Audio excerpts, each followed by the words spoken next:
New at 7 tonight, a Lake County mother and daughter accused of taking tens of thousands of dollars from Medicaid.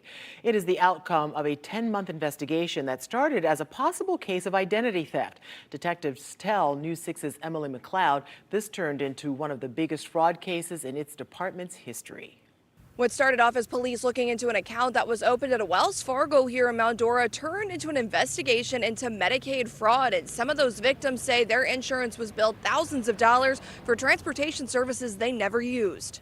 A mother-daughter duo is behind bars after police say they ran an insurance fraud scheme for 8 to 10 months back in 2022. Jessica Chichile and her mother Heather Steverson are both facing more than 200 charges combined. They set themselves up as drivers, and the people who their information installed their Medicaid, they used them as their riders.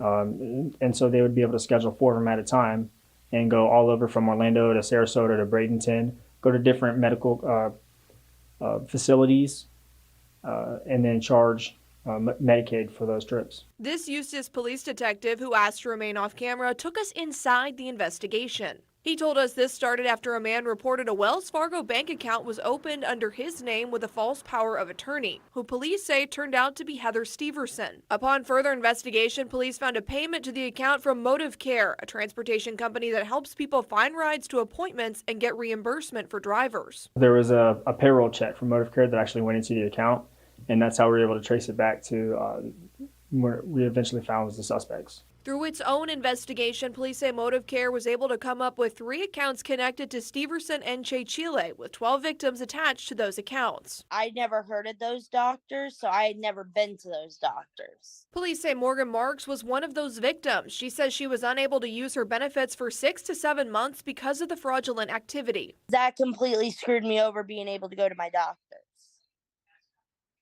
because my stable had a hold on my account because of all the activity that wasn't coming from me. In Lake County, Emily McLeod, Getting Results, News 6.